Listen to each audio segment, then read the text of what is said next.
नमस्कार साथियों, आज हम बात करेंगे कौन होगा खींवसर का अगला विधायक इस पर।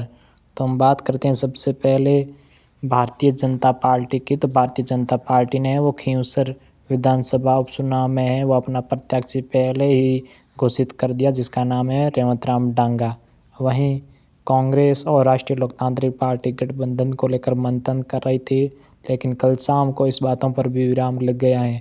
वहीं कांग्रेस ने कल शाम को डॉक्टर रतन चौधरी को है वो अपना टिकट दिया है। वहीं राष्ट्रीय लोकतांत्रिक पार्टी ने वो आज दोपहर को अपना प्रत्याशी हैं वो कनिका बेनीवाल को बना दिया है। वो अब 3 चेहरे हैं वो खींवसर विधानसभा उपचुनाव में वो सामने आ रहे हैं, जिसमें भारतीय जनता पार्टी से रेवंत राम डांगा, कांग्रेस से डॉक्टर रतन चौधरी, वहीं राष्ट्रीय लोकतांत्रिक पार्टी से हैं वो कनिका बेनीवाल मैदान में हैं। तो अब इस सब की बात की जाए तो कौन होगा उत्तर का अगला विधायक। तो खींवसर के अगले विधायक को लेकर हम बात करें तो इन तीनों शहरों में से 2 महिला उम्मीदवार हैं, वहीं एक पुरुष हैं, जिसमें रेवंत राम डांगा, कनिका बेनीवाल और डॉक्टर रतन चौधरी। तो सबसे पहले हम कनिका बेनीवाल की बात करें तो कनिका बेनीवाल हनुमान बेनीवाल जो नागौर से सांसद हैं उनकी धर्मपत्नी हैं। वहीं पिछली बार हनुमान बेनीवाल ने अपने छोटे भाई नारायण बेनीवाल को हैं वो मैदान में उतारा था, जिससे नारायण बेनीवाल ने शानदार जीत दर्ज की थी। उसके बाद खुद हनुमान बेनीवाल विधानसभा का चुनाव लड़े, जिसमें हनुमान बेनीवाल ने 2059 वोटों से अपनी जीत दर्ज की, जिसके सामने रेवंत राम डांगा चुनाव लड़ रहे थे। लेकिन उसके बाद हनुमान बेनीवाल ने कांग्रेस के साथ गठबंधन करके नागौर लोकसभा सीट से वो सांसद बन गए, जिससे खींवसर विधानसभा सीट खाली हो गई।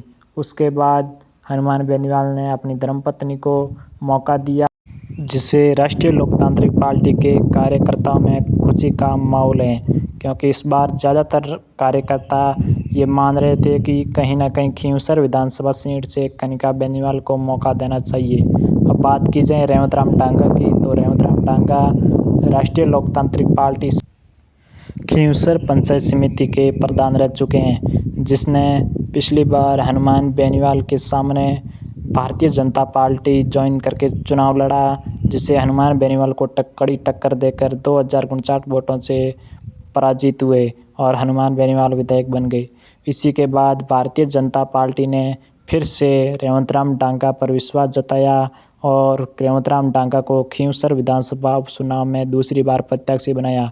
ये इतिहास में गवाह हैं कि खींवसर विधानसभा में अभी तक चुनाव हुए हैं जिसमें भारतीय जनता पार्टी ने वो अपना प्रत्याशी रिपीट नहीं किया है, लेकिन इस बार भारतीय जनता पार्टी ने फिर से रेवंत राम डांगा पर भरोसा जताकर उसको रिपीट किया है।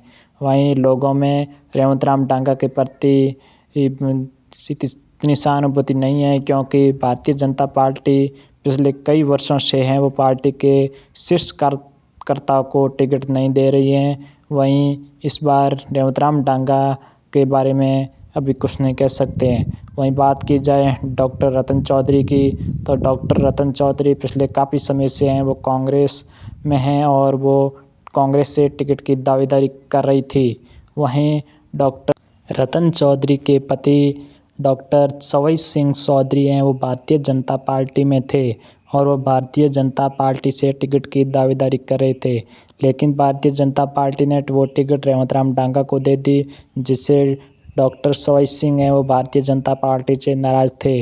रात उन्होंने भारतीय जनता पार्टी को अपनी प्राथमिक सदस्यता से इस्तीफा देकर आज उन्होंने कांग्रेस पार्टी ज्वाइन कर ली है और वो अपनी पत्नी के लिए अब खींवसर में चुनाव प्रसार करेंगे।